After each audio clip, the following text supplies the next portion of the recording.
Sir 156 পৃষ্ঠার যে রেওয়া মিলটা দেওয়া আছে সেটা বের করো।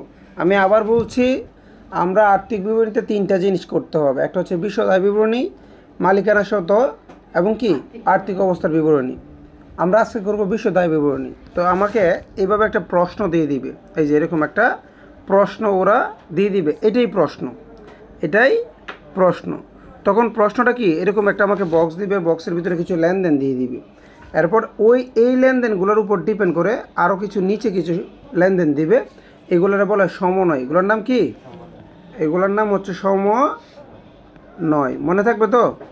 আচ্ছা, তা এক কথায় এগুলোও লেনদেন, এগুলো কি লেনদেন, মানে উপরেরগুলো নিচেরগুলো মিক্স করে একসাথে প্রশ্নটা। তো এইভাবে দেওয়ার পরে আমাকে ধরো কয়ের প্রশ্ন বললো বিশদ আয় বিবরণী বের করো, খতে বললো মালিকানা সত্ত্ব বের করো, এবং কি গতে বললো আর্থিক অবস্থার বিবরণী বের করো। মানে প্রশ্নটা কিন্তু মূলত থাকবে কিভাবে, এইভাবে যে বক্সের ভিতরে কতগুলো কি লেনদেন থাকবে এবং বক্সের বাহিরে সমন্বয়ে কিছু লেনদেন থাকবে। আশা করি আমরা প্রশ্নটা বুঝতে পেরেছি। এবার চলো আমরা প্রশ্নটা তারপর একটু পড়ি আবার। এভাবে একটা বক্স দেওয়া পরীক্ষার প্রশ্নে। সো এখানে বলছে পণ্য ক্রয় ও বিক্রয়। ক্রয় কত? 1,47,000 টাকা, আর বিক্রয় হচ্ছে কত? 2,90,000 টাকা। আমাকে হচ্ছে পণ্য ফেরত এখানে 4,000 টাকা, এখানে কত? 3,000 টাকা। এটা ফেরত বলতে কি, ক্রয় বিক্রয় পণ্য করি, তাহলে ফেরত বলতে ওই পণ্য ফেরত, মানে ক্রয় করে ফেরত দিছি, আবার বিক্রয় করে ফেরত নিয়ে আসছি, এতটুকু। তারপর যেটা বলছে, তারপরে লক্ষ্য করো এখানে বেতন। তো বেতন হচ্ছে তোমার এখানে 20,000 টাকা। এরপরে বলছে আন্তঃপরিবহনটা কি, আমি আগে এন্ট্রিগুলো তোমাদেরকে পরিচিত করাই। আন্তঃপরিবহন মানে হচ্ছে আমি কোনো কিছু ক্রয় করে নিয়ে আসছি, তো এই যে পরিবহনটা, এটাকে বলে আন্তঃপরিবহন, ঠিক আছে।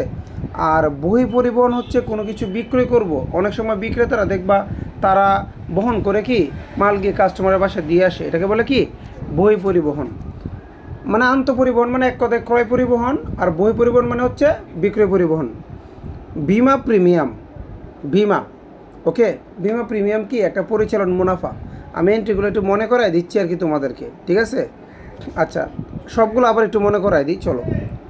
এইভাবে প্রশ্নটা থাকবে, পণ্য ক্রয় আর বিক্রয়। প্রথমে যে ওই যে বিশদ আয় বিবরণী করতে গেলে প্রথমে বিক্রয় বসে না, বিক্রয় বসে। এই যে পণ্য ফেরত, এর ভিতরে যেটা বিক্রয় ফেরত, এটা বিক্রয় থেকে মাইনাস যাবে। বেতন কোথায় বসে? বেতন বসে পরিচালন ব্যয়। এন্ট্রিগুলো মনে রাখতে হবে। আন্তঃপরিবহন কোথায় বসে? বিক্রিত পণ্যের ব্যয়। বই পরিবহন কোথায় বসে? পরিচালন ব্যয়। বিমা প্রিমিয়াম কোথায়? পরিচালন ব্যয়। বিজ্ঞাপন খরচ কোথায়? পরিচালন ব্যয়। ব্যাংক জমা, এটা আর্থিক অবস্থার একটা সম্পদ। তারপরে মূলধন লিসেন, মূলধন কোথায় বসে? মূলধন মালিকানা সত্ত্বে বসে। আচ্ছা, ওইগুলো পড়ো না, এখনও পড়বা। দেনাদারও এক প্রকার সম্পদ। পাওনাদার হচ্ছে এক প্রকার দায়, এটা আর্থিক অবস্থার বিবরণী। যন্ত্রপাতি হচ্ছে সম্পদ, আর্থিক অবস্থার বিবরণী। তারপরে তোমার এখানে জমি হচ্ছে এক প্রকার সম্পদ। এরপর এখানে হচ্ছে ঋণ হচ্ছে দায়, দায়। পুঞ্জীবিত অবচয় যন্ত্রপাতি, মানে যন্ত্রপাতির একটা অবচয়, যন্ত্রপাতির কি অবচয় কোথায় বসে? অবচয় তোমার দুই জায়গায় বসে। বিশদ আয় বিবরণীতে তোমার পরিচালন ব্যয় যেটা আছে, পরিচালন ব্যয়ে বসে, আরেকবার বসে ওই স্থায়ী সম্পদ থেকে মাইনাস হয়। আবার বলতেছে পুঞ্জীবিত অবচয়, মানে স্থায়ী সম্পদের যে অবচয়টা, এটা বিশদ আয় বিবরণীর পরিচালন ব্যয় থেকে একবার এখানে মাইনাস হয়, আর একবার স্থায়ী সম্পদ থেকে আর্থিক বিবরণীতে মাইনাস হয়। আচ্ছা, এগুলো দেখিয়ে দিব। কুঋণ সঞ্চিতিটা বসে কোথায়? বিশদ আয় বিবরণীতে। পরিচালন ব্যয় কোথায় বসে? পরিচালন ব্যয়। মজুত পণ্য, এই যে 1 তারিখেরটা বলে প্রারম্ভিক মজুত পণ্য, আর 31 তারিখেরটা বলে সমাপনী মজুত পণ্য। তাহলে 1 তারিখে যেটা, এটা হলো প্রারম্ভিক মজুত পণ্য বসে বিক্রিত পণ্যের ব্যয়। পড়ছি না? আচ্ছা, এরপরে সমন্বয়গুলো কি বলছি, এরকম একটা বক্স দেওয়া থাকবে, বক্সের সাথে নিচে কিছু এন্ট্রি দেওয়া থাকবে। ওই এন্ট্রিগুলো কিন্তু ওইগুলোর অন্তর্গত। আসেন, এইগুলোও লেনদেন। সমাপনী মজুত পণ্যের ক্রয় মূল্য 5,000 টাকা ও বাজার মূল্য 4,000 টাকা। এখন সমাপনী মজুত পণ্য স্যার কোনটা ধরবো? সমাপনী মজুত পণ্য ধরবো বাজার মূল্য যেটা আমরা সবসময় এটা ধরবো, মানে কমটা ধরবো। সবসময় কোনটা ধরবো? কমটা। তাহলে সমাপনী মজুত পণ্য কত টাকা? 4000 টাকা। যন্ত্রপাতির অবচয় হচ্ছে 10%। ওই যে উপরে যে যন্ত্রপাতি ছিল, যন্ত্রপাতির অবচয়, আমরা যন্ত্রপাতির অবচয়টা কোথায় কোথায় লিখবো তাকাও। উপরে যন্ত্রপাতি ছিল না, আমরা একটু দেখে আসি। তাকাও সবাই, এই যে যন্ত্রপাতি ছিল 2 লাখ কত 80,000 টাকা, এটার 10% অবচয় ধরতে হবে। তাহলে 10% যদি অবচয় ধরি যন্ত্রপাতির, এই 10% যে টাকাটা আসবে এটা পরিচালন ব্যয় একবার মাইনাস হবে, আর একবার স্থায়ী সম্পদে যন্ত্রপাতি থেকে মাইনাস হবে আর্থিক বিবরণীতে। এরপরে বলছে তোমার বেতন কত 6,000 টাকা বকে, ওই বেতনের একটা এন্ট্রি ছিল না, মানে এগুলোর সাথে যে মানে সামঞ্জস্যপূর্ণ যে এন্ট্রিগুলো কথাগুলো থাকে ওগুলো নিচে দিয়ে দেয়। যেমন এখানে বেতন কত টাকা ছিল? বেতন ছিল 20,000 টাকা, বেতন 20,000 টাকা, আর পাইছি 20,000 টাকা। আর এখানে বলছে কত বকে আছে কত 6,000 টাকা, মানে বেতন টোটাল পেয়েছি কত 20,000 টাকা, আরও আছে 6,000 টাকা, তাহলে টোটাল কত 26,000 টাকা না? এই তো এই বকেটা নিচে বলে দিছে, এটা হচ্ছে সমন্বয়। বিমা প্রিমিয়াম অগ্রিম দেওয়া আছে 2,500 টাকা। চলো আমরা বিমা প্রিমিয়ামটা দেখি। এই যে এখানে বিমা প্রিমিয়াম কত টাকা ছিল, কোনটায় বিমা প্রিমিয়ামটা? দাঁড়াও আমি একটু দাগ টেনে দিই।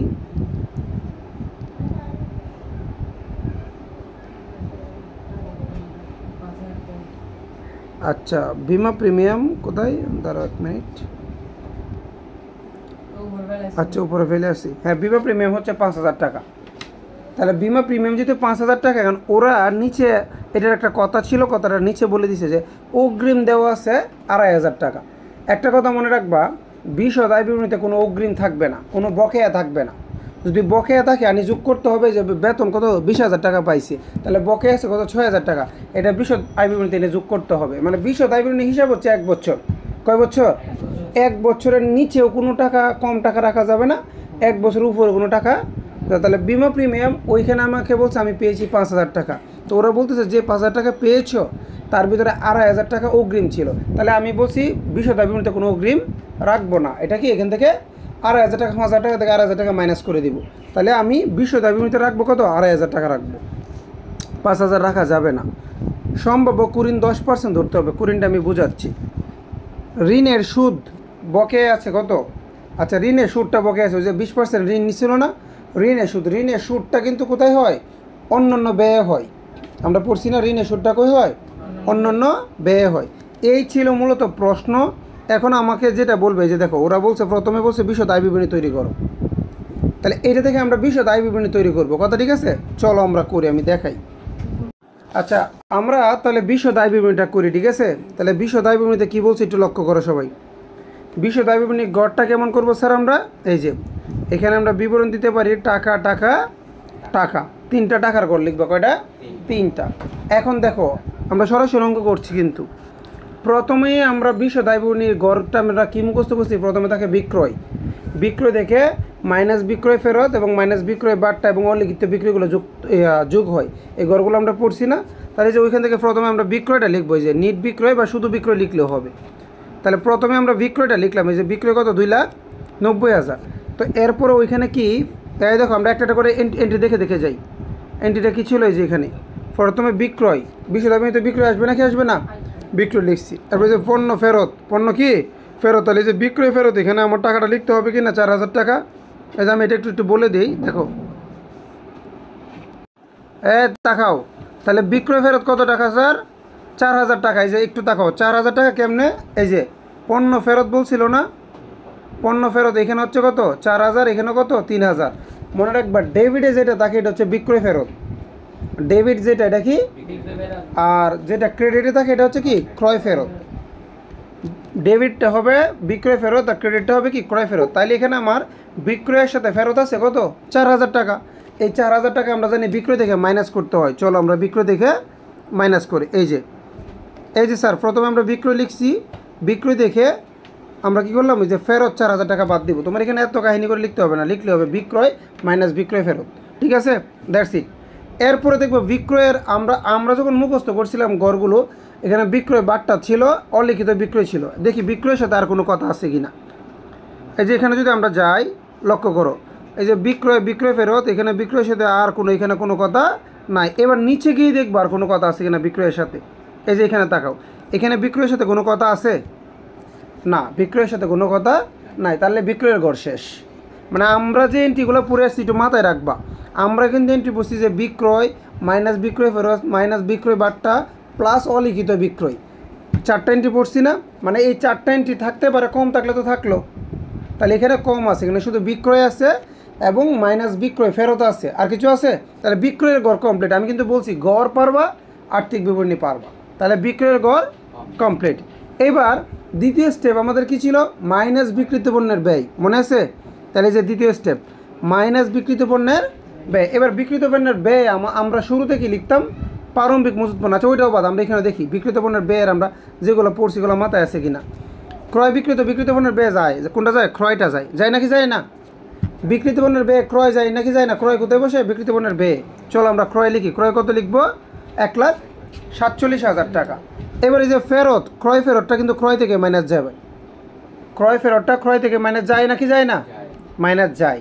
তাহলে চলো প্রথমে আমরা ক্রয়টা লিখি। এই যে দেখো, আমরা এখানে আমি প্রারম্ভিকটা লিখলাম না, প্রারম্ভিকটা যেহেতু নিচে আছে, আমি যেটা সামনে পড়তেছি এটাই আগে লিখতেছি। স্যার এই যে আমি ক্রয়টা লিখলাম, ক্রয় কত? 1 লাখ, বুঝো এখানে বোঝা ট্রাই করো। ক্রয় কত? 1,47,000। এই ক্রয় ফেরতটা আমি মাইনাস করলাম 3,000 টাকা, তাহলে এখন টোটাল আছে কত? 1,44,000 টাকা। 1,44,000 টাকা। আরেকটা বিষয় আমি বুঝাই দিই, দেখো এই 3টা করে আমরা কখনো ইউজ করব, 3টা করে ইউজ করার একটা স্টেপ আছে।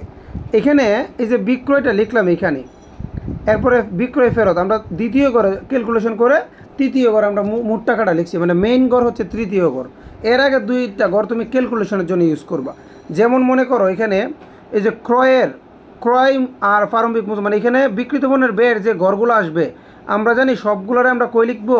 এই দ্বিতীয় ঘরে লিখে ফাইনাল টাকাটা লিখবো তৃতীয় ঘরে। কিন্তু দ্বিতীয় ঘরে নেওয়ার আগে সবগুলো বিক্রিত পণ্যের টাকা এক জায়গায় করতে হবে না আমার? এক জায়গায় কোন ঘরে করবো? আমরা দ্বিতীয় ঘরে করবো। কোন জায়গায়? এখন এর ভিতরে কোনো এন্ট্রি যদি আলাদা আরেকটা ক্যালকুলেশন থাকে ওইটারে করবো কোথায়? প্রথম ঘরে। আমি একটু দেখাই। ধরো প্রারম্ভিক মজুত পণ্যের টাকাটা আমি নিব দ্বিতীয় ঘরে, ক্রয়ের টাকাটা নিব দ্বিতীয় ঘরে, সবগুলো টাকা কই নিব? দ্বিতীয় ঘরে। নেওয়ার পরে এখান থেকে একসাথে যোগ করে আমি এখানে নিয়ে যাব। কিন্তু মনে করো এই সবগুলো নিচ্ছি দ্বিতীয় ঘরে, কিন্তু তার ভিতরে ক্রয়ের টাকাটা, ক্রয়ের ভিতরে আর একটু প্যাচ আছে, ক্রয়ের ভিতরে কি? তাহলে দ্বিতীয় ঘরে নেওয়ার আগে আমি প্রথম ঘরে ওই প্যাচটা একটু কি ভেঙে নিব। এটা তোমার মতো, আবার চাইলে দ্বিতীয় ঘরেও করতে পারো। টাকাটা একটু বুঝতে হবে, আমি একটু বুঝাই দেখো আর একটু। ধরো এখানে এই যে প্রারম্ভিক মজুত পণ্য কত? 3,000 টাকা। ওই প্রারম্ভিক মজুত পণ্য যে নিচে 1 তারিখে ছিল না, আমি লিখে ফেলি সিরিয়ালে, তাহলে বুঝতে সুবিধা হবে। এই যে প্রারম্ভিক মজুত পণ্য কত টাকা? আমরা জানি প্রারম্ভিক মজুত পণ্য বসে কোথায়? বিক্রিত পণ্যের ব্যয় বসে না? এই যে প্রারম্ভিক মজুত পণ্যটা আমরা এখানে বসিয়ে ফেলছি, এই যে 3,000 টাকা। এরপরে দ্বিতীয়ত যেটা আমরা জানি প্রারম্ভিক মজুত পণ্যের পরে সিরিয়াল কি? ক্রয় না? অ্যান্ড ক্রয়ের টাকাটা তো আমার যাওয়ার কথা দ্বিতীয় ঘরে যাওয়ার কথা না? কিন্তু ক্রয়ের সাথে যে লেনদেন আছে, ক্রয়ের সাথে মানে কিছু বাড়বে কিছু কমবে এরকম যা আছে, সেই কারণে এটা প্রথম করে ক্যালকুলেশনটা করে নেব যে ক্রয় হচ্ছে আমার কত? 1,47,000। ক্রয় কত? 1,47,000। এখান থেকে বাদ দিব ক্রয় ফেরত কত? 3,000 টাকা বাদ দিব। 3,000 টাকা বাদ দিলে এই যে এখন ক্রয়টা পেয়ে গেছে। এখন ক্রয় কত? ক্রয় হচ্ছে কত? 1,40,000। ক্রয়ের সাথে আর কোনো কথা নাই উপরে। আমি দেখাই, আমরা ক্রয়ের কথা পড়ছি কি? ক্রয়ের ভিতরে পড়ছিলাম যখন সিরিয়ালে ক্রয় মাইনাস ক্রয় ফেরত মাইনাস ক্রয় বার্তা যোগ অলিখিত ক্রয়, 4টা পড়ছিলাম। কিন্তু 4টার ভিতরে এখানে আছে কয়টা? 2টা। তাই আমরা 2টার কাজ করছি। 2টার ভিতরে কার কাজ করলাম একটু আবার দেখো, যে 2টার ভিতরে প্রথমে আমরা ক্রয়টাকে লিখলাম, ক্রয় ফেরতটা বাদ দিছি। এখন তাহলে ক্রয় কত টাকা? এখন হচ্ছে ক্রয় 1,44,000 টাকা। এই যে মজুত পণ্য হচ্ছে 3,000 টাকা, তাহলে এক সিরিয়ালে পড়ছে এখন। কিন্তু ক্রয়ের সাথে যে কথা ছিল তাই কি আগে কিছু ক্রয়ের কাজটা আমরা আগে করে পরে আমরা দ্বিতীয় করে গেলাম। এইবার আসো আর কি এরপরে এন্ট্রিগুলো আমরা একটু দেখি। দেখো এরপরে এন্ট্রিগুলোর দিকে যদি আমরা তাকাই, তাহলে এখানে আমরা ক্রয়ের কাজ শেষ না? আবার নিচে মজুত পণ্যের কাজ শেষ। এরপর দেখো পণ্য ফেরত তো ক্রয়েরটা করে ফেলছি না? বেতন কি ক্রয়ে যাবে? সরি, বিক্রিত পণ্যের ব্যয় যাবে না। বেতন হচ্ছে পরিচালন মুনাফার। আন্তঃপরিবহন কোথায় বসে? বিক্রিত পণ্যের ব্যয়। মাথায় রাখতে হবে আন্তঃপরিবহন কোথায় বসে? বিক্রিত। তাহলে এই যেটা যেখানে বসে, আমি তো বলছি জাস্ট সিরিয়াল মুখস্থ করো। এই যে আন্তঃপরিবহনটা এখানে বসিয়ে দিলাম, এই যে দেখো আন্তঃপরিবহনটা এখানে যোগ করে দিচ্ছে বা বসে দিচ্ছে। কত টাকা? 2,000 টাকা। ঠিক আছে। এরপরে আমরা দেখি আর কী কী এন্ট্রি আছে, বিক্রিত পণ্যের ব্যয় আর কী কী এন্ট্রি পড়ে। বহি পরিবহন এটা বসে তোমার ইয়াতে, পরিচালন মুনাফা এটা বিক্রিত পণ্যের ব্যয় কি বসবে না। বিমা প্রিমিয়াম এটা পরিচালন মুনাফা এখানে বসবে না। বিজ্ঞাপন এখানে বসবে না। ব্যাংক জমাতো সম্পদ এখানে বসবে না। মূলধন হচ্ছে মালিকানা সত্ত্ব, এটাও বসবে না। দেনাদার হচ্ছে সম্পদ, এখানে বসবে না। পাওনাদার হচ্ছে দায়, এখানে বসবে না। যন্ত্রপাতি হচ্ছে সম্পদ, জমি সম্পদ, এগুলো বসবে না। ঋণ হচ্ছে দায়, এগুলো বসবে না। পুঞ্জীবিত অবচয় এটা বসে তোমার পরিচালন মুনাফায়, এখানে পরিচালন ব্যয়ে এখানে না। কুঋণ সঞ্চিতি পরিচালন ব্যয় এখানে বসবে না। সমপন্ন মজুত পণ্য তো বসাইছি। সমপন্ন মজুত পণ্য কি মানে প্রারম্ভিক মজুত, সরি এটা প্রারম্ভিক মজুত পণ্য, এটা কি প্রারম্ভিক মজুত পণ্য। এবার চলো আমরা সমন্বয়গুলো দেখব যে সমন্বয় থেকে কোনো কিছু বিক্রিত পণ্যের ব্যয় নেওয়া যায় কি না। তাহলে দেখি আমরা যে সমপনী মজুত পণ্য, যে কত 4000 টাকা কমটা নিবে বলছিলাম, তাহলে সমপনী মজুত পণ্য কিন্তু বিক্রিত পণ্যের ব্যয় মাইনাস হয়। আমরা গড়গুলো পড়ছি না যে সমপনী মজুত পণ্য কি বিক্রিত পণ্যের ব্যয়ে মাইনাস হয়। এই যে মাইনাস করছে, এই যে টোটাল টাকা ছিল কত 1,49,000 টাকা, ওই যে বিক্রিত পণ্যের ব্যয়গুলা এখান থেকে মাইনাস সমপনী মজুত পণ্যটা আবার মাইনাস করছি কত 4000 গেলে যে টোটাল কত 1,45,000 টাকা। টোটাল কত এই 1,45,000 টাকা কিন্তু বাদ এই যে বিক্রিত পণ্যের ব্যয়, এগুলো কে বিক্রিত পণ্যের ব্যয়। তো ওই যে এখানে আমার আগে বিক্রয়ের টাকা বের করছিলাম না, উপরে বিক্রয়ের টাকা বের করছিলাম, বিক্রয়ের টাকা থেকে বিক্রিত পণ্যের ব্যয়টাকে কী করব বাদ দিয়ে দিব। কী করব, তো বাদ দিলে যে টাকাটা থাকবে সেটাই হচ্ছে কি আমার মোট মুনাফা। সেটার নাম কি, আশা করি মোট মুনাফা পর্যন্ত ক্লিয়ার।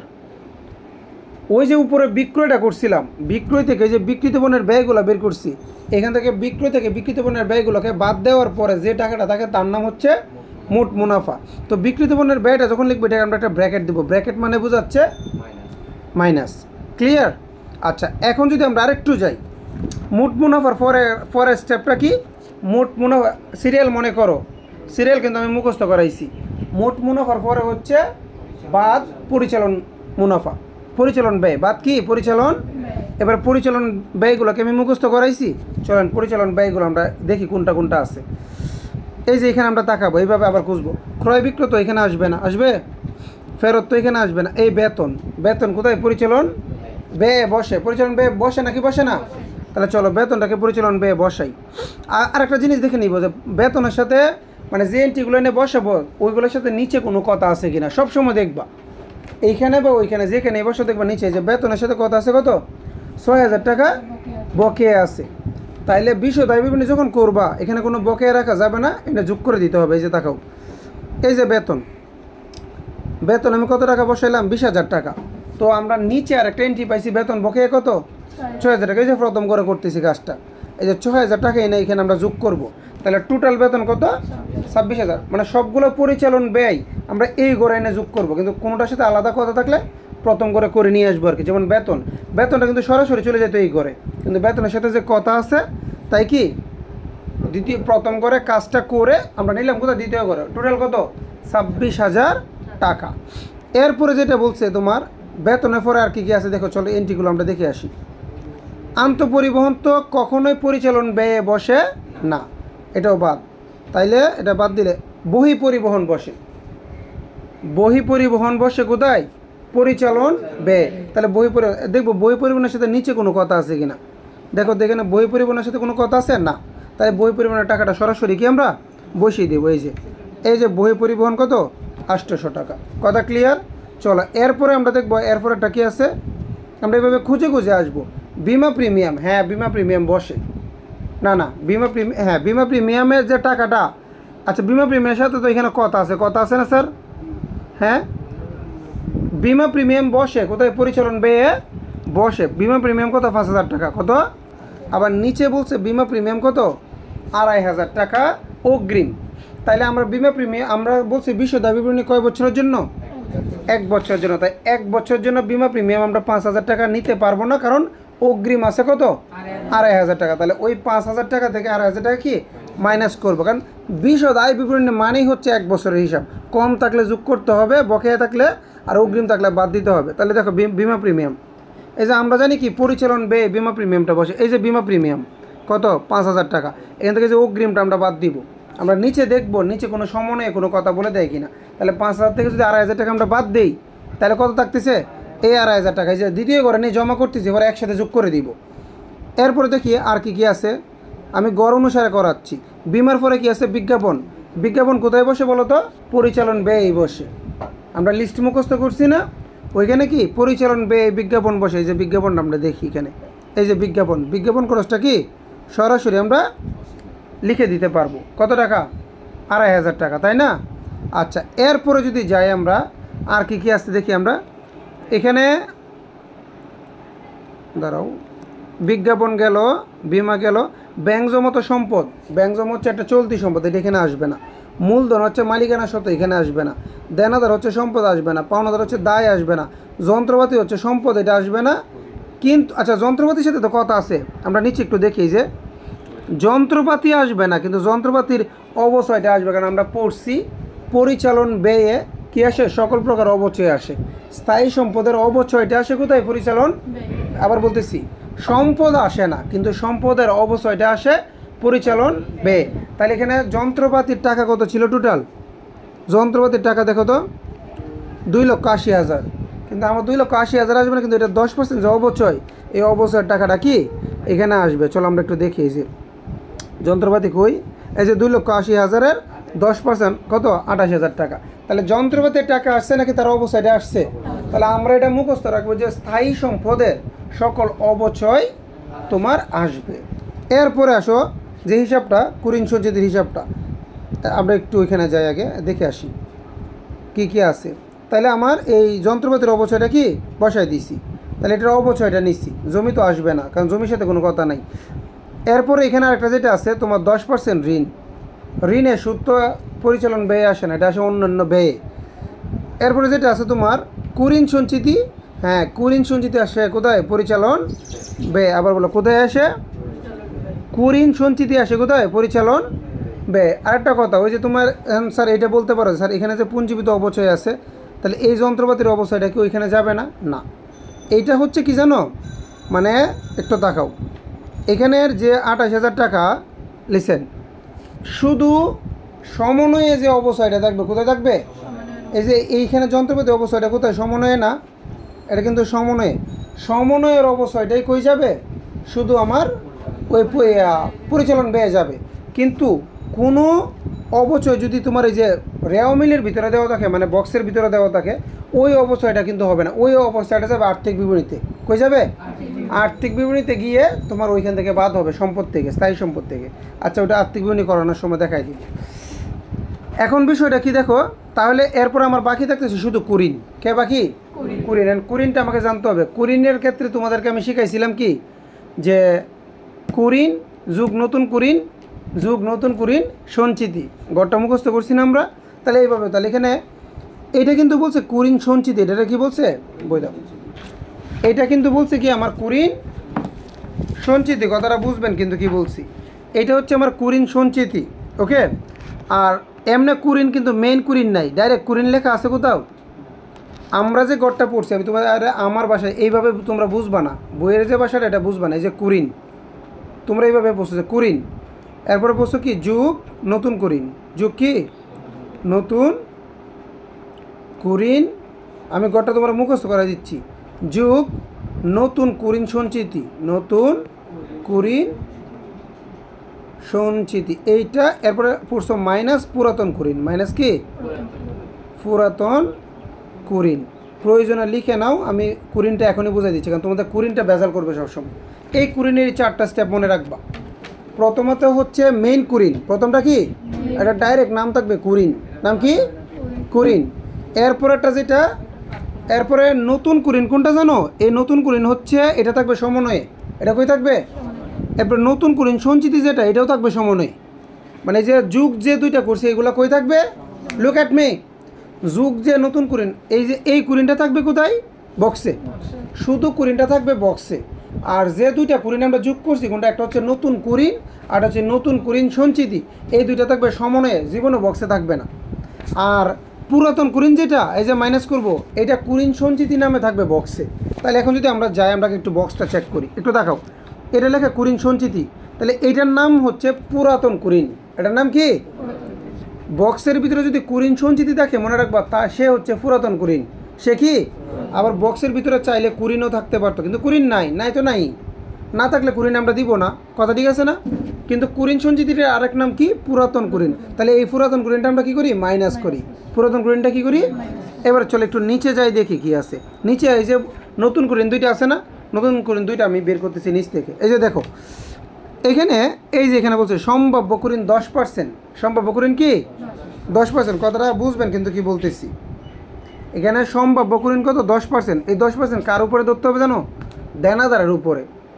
কুরিনটা কার উপরে ধরে? দেনাদারের উপরে। মানে কুরিন মানে কি, ধরো যে টাকাটা পাওয়া যাবে না, তাহলে কার থেকে পাবো না? আমি যার কাছে টাকাটা পাই তার কাছ থেকে পাবো না, কার কাছে পাই? দেনাদারের কাছে।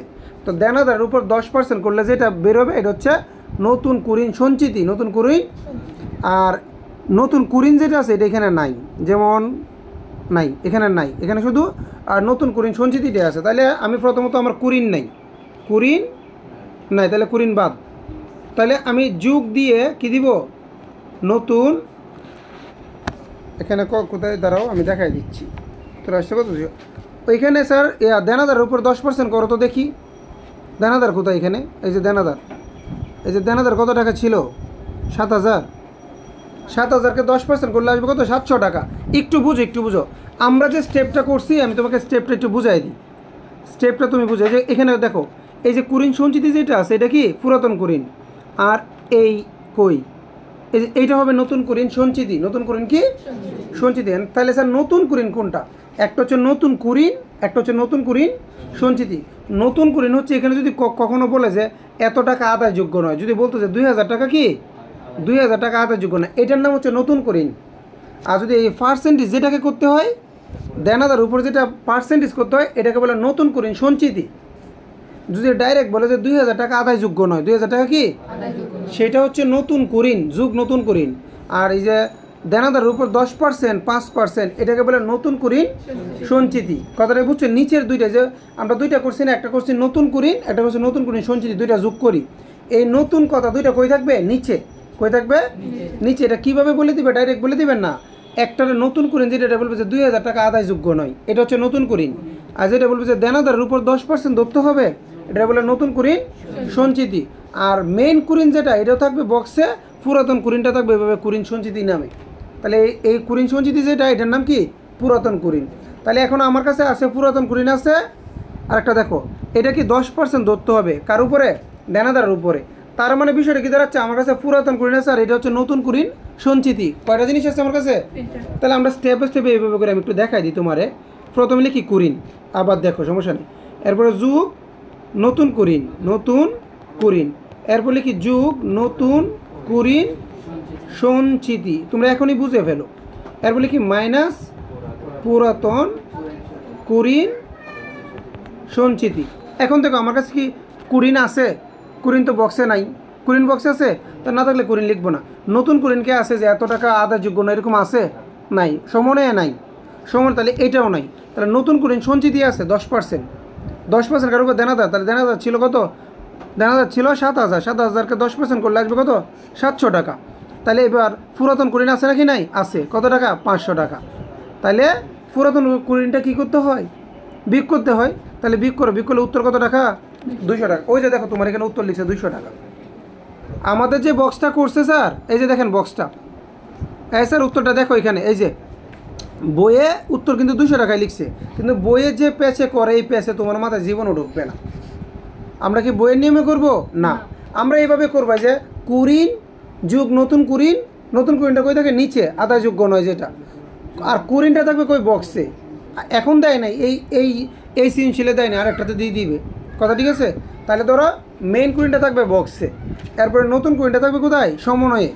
এরপর নতুন কুরিন সঞ্চিতিটা থাকবে পার্সেন্ট দিয়ে সমন্বয়ে। আর পুরাতন কুরিনটাও থাকবে বক্সে। কি নামে? কুরিন সঞ্চিতি নামে। বিষয়টাকে আমি বুঝাইতে পারছি কুরিনটা?